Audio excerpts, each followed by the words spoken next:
So you can see the internet itself basically as a Gramscian system in the sense that it also embodies ideologies. You could even see it as an infrastructure of neoliberalism.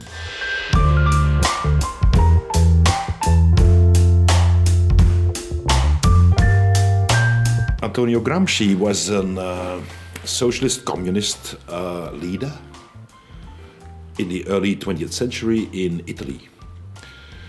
And of course he was an intellectual. And one of the problems he had, or at least the major problem in his life, was that Mussolini at one point came to power and he spent the last part of his life in jail. And in jail, he had plenty of time. And he started reflecting on a number of things. Basically, the major, let's say, issue that he started to reflect on was, how did I get into jail? And it wasn't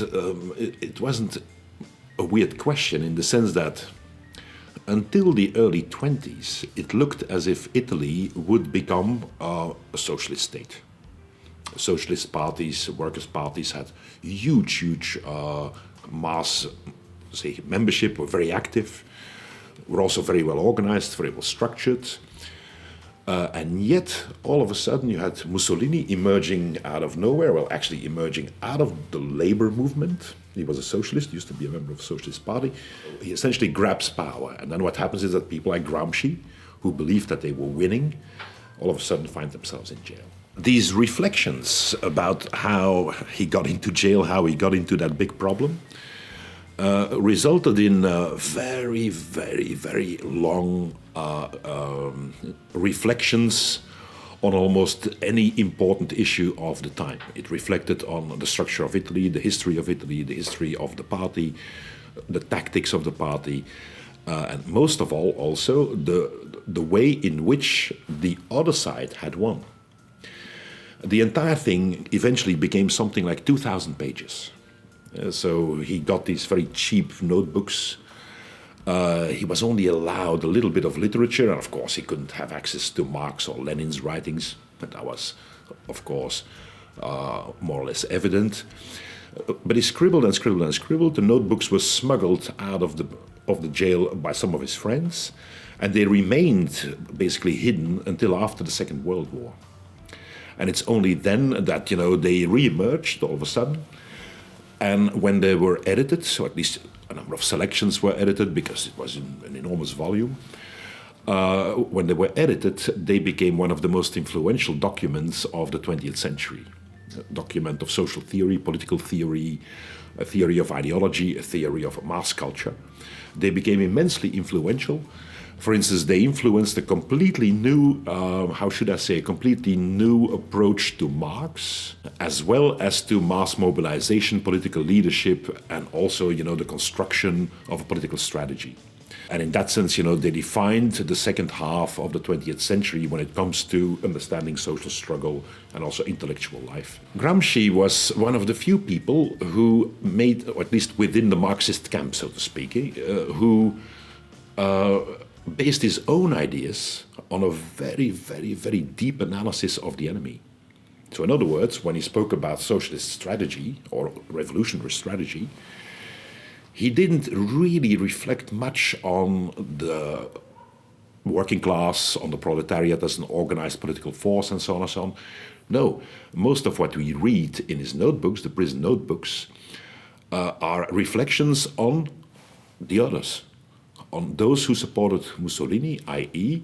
the Italian bourgeoisie. So the main issue that he addressed in the notebooks is, how did the bourgeoisie win?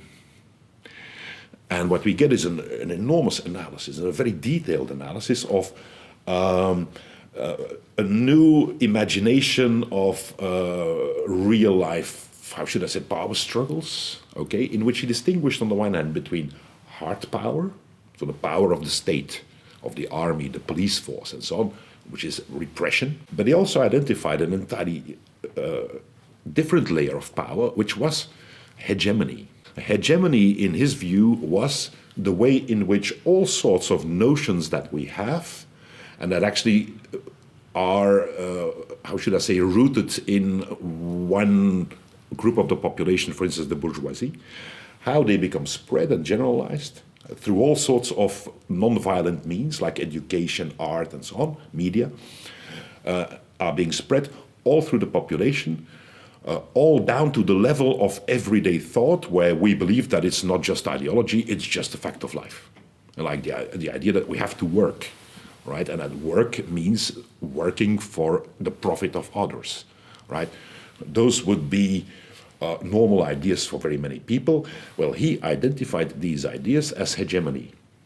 And so his view of revolution was a lot more, how should I say, intricate than, for instance, what Lenin had to offer. His view of revolution was, if the proletariat wants to grab the Italian state and also control it, yes, you have to use force, okay? You have to create a violent revolution, but it won't last. It will never work unless you have also achieved that other layer of hegemony. So you need also to have the battle of ideas, the battle of culture, the battle of what we could call value systems, normativities, and so on and so on. And you will never be able to control society unless you also have the instruments for let's call it soft control, soft power in your hands. The effect of his work was it created a completely new dimension of interpretation within the Marxist tradition, which was in a way a radical break with what preceded, in the sense that within orthodox Marxism, the Stalinist version of Marxism, everything that was non-material was not important. Culture was basically just an epiphenomenon of the material forces in society. So it was just like a little layer of adornment over what really mattered, and what really mattered were the hard economic relationships. Now he changed that. So he introduced culture as a central object in the study of society. And he argued that so it's not just the material forces in society, the economic relationships, that drive changes in society, but it's also all this world of ideas, culture, and so on, because they circulate, and when these ideas become the property of the masses, they are a real social force. Now, if we take this to the internet, then evidently, this is the age of Gramsci. Because the internet has created an infrastructure for the circulation of ideas, culture, and expressions of, let's say, values and so on, that has never been seen before. The scope and scale of what we now see for the circulation of exactly those particular soft forms of power has never been, as large as it is now. And we see real phenomena as well. So one of the phenomena we have been observing over the past number of years is a phenomenon which we call metapolitics. And again, metapolitics, you could easily call it an invention of Gramsci's. So when he talked about the struggle for hegemony, it was basically the struggle for ideas that would underpin and create stability within the structure of power. So you need these ideas in order to have a stable system of power. Now, metapolitics, of course, is one of the big phenomena in social media, but in the online world of, let's say, political circulation in general. And it is the struggle for ideas, cultural expressions, all right, which is entirely Gramscian. So if you look at, for instance, what the new right and the alt-right have achieved in the context of Brexit or in the context of the election of Mr. Trump and so on and so on, it's exactly that. This wasn't about hard power. It was about all sorts of ideas that they found important, but were not really dominant, but had to be brought into circulation at such a scale level, that they created an atmosphere that made people like Mr. Trump electable and also made things like Brexit imaginable. Believe me, it was not imaginable like 15 years ago. A thing like Brexit or Mr. Trump was unthought of, was not imaginable. Well, it is through hegemony, metapolitical hegemony, that we have seen the imaginability and even, the reality of new things. It actually operates through a variety of things, a variety of messages. First, there is, of course, the creation of a language, if you wish, or at least a range of things that have meanings, like memes. And of course, over the past number of years, we have seen real meme wars going on and essentially affecting all of the internet and being very, very much present in say, contemporary culture. Memes, very, very important. But another thing, of course, is virality. So the use of bots, the use of click farms and so on, very important.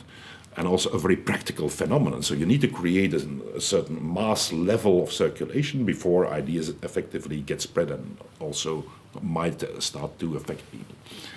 And thirdly, so once you have these instruments, it's all about destabilizing the ideas of the other. Right? So these ideas about which there is a hegemony, right? You need to start basically disassembling them. You need to start removing them from that sphere of being normal and unquestionable. And here is where trolls come in. Trolls are very important in doing exactly that. Like, we're stating a thing which we might believe is obvious. Democracy is a very good thing, you know, and for instance, Mr. Trump is not a Democrat, and they would attack that. So they will basically withdraw from your discourse the idea that your discourse is normal, shared by everybody, and that such questions are basically, unheard of, or absurd, or outrageous, and so on and so on. So it is basically withdrawing the idea of normality from what is there in the way of an hegemony, and little by little replacing it with all sorts of new things. To give a few examples, until quite recently, racism was undeniably bad, which is a hegemonic idea. So in a modern society, a civilized society, a democratic society, racism is one of the evils. Okay. What we have seen over the past number of years is how this idea of racism being the absolute evil was little by little attacked, not by saying that it's good, but by basically creating an opposition and saying, well, now the white people are the victims of racism. Okay? So if you say that racism is really bad, well, it's not just about people of color, it's also about us. The same with things like sexism, also within our society and our social set of values, an absolutely evil thing, a thing that all of us, you know, should be against. And here the answer is, yes, okay, women should not be marginalized and oppressed and so on. But if we give in to a little bit of surplus there, then men come under pressure, and men are also a gender. So either you are, how should I say, inconsistent or prejudiced, okay? And in the two cases, what is happening is the fact that racism and also sexism are being destroyed as effective instruments of social struggle, or replaced in the sense that they now have them in their hands. So you can see the internet itself basically as a Gramscian system in the sense that it also embodies ideologies. You could even see it as an infrastructure of neoliberalism, in the sense that it operates through a dual dynamic. On the one hand, it's strictly individual expression of who you are, and the full realization of your human potential. You can now search more, read more, do more, talk more, give more expressions to yourself than ever before. While, of course, and here's the second force, all of that is data and ultimately money. Right? So we have here a very, very strong infrastructure for individualism that is entirely commercialized. And if you try to summarize the internet these days, you know, this is what it is. And Gramsci would have said, it's a hegemony. The relevance of Gramsci's notion of hegemony for internet research these days is unquestionable. But of course, I mean, he was writing in an era where the internet was not available and even unimaginable. So he would speak about big hegemonies, like the bourgeois hegemony, all right? And he assumed that a society, a political system would have one such hegemony, or at least one, and maybe one or two competing ones, but that would be it. Now, one of the things we now know, of course, by looking at social life on the internet, online, is that you see an enormous diversity of new communities, very small communities. A number of them very weird and very extraordinary, if you wish, and extreme. And within these groups, you also see hegemonies. Right? So what is entirely abnormal elsewhere in society now has become normal in a number of specific groups. So you begin to see that even groups that are deviant have hegemonies. So it's not as if they live outside of the hegemony, they create their own hegemony. Now we can go even further. One of the features of online life is also the infinite fragmentation of little domains of life. All right, so you have a supply of information and of rules and instructions for almost anything: how you do your hair, what to eat, how to work out, the car you drive with, how you speak to other people, who to talk to, what to read, what to watch, and so on. So no end to it.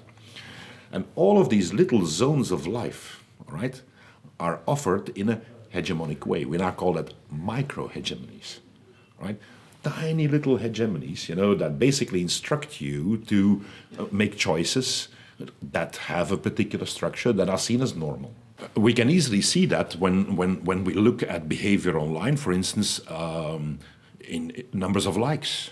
I mean, all of the social media we have are driven by a very simple sort of mode of operation. I make an update, so I give some information, and then there are responses.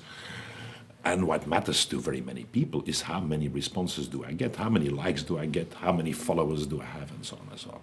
And this, of course, on the basis of the number of likes or the particular community of likers that you can see micro-hegemonies at work. There are people who are really good at performing online, a number of others, who are struggling, and then you have people who are entirely unsuccessful. So the secret of success, because you have these layers within social media or the internet in general, you have what you do, one, and then secondly, what the algorithms do with it. And of course, you can only be successful if in some way you realize how the algorithms will respond to certain messages or let's say, forms of stimulus, right? And the next step, how these algorithms will also address an audience that you have in mind.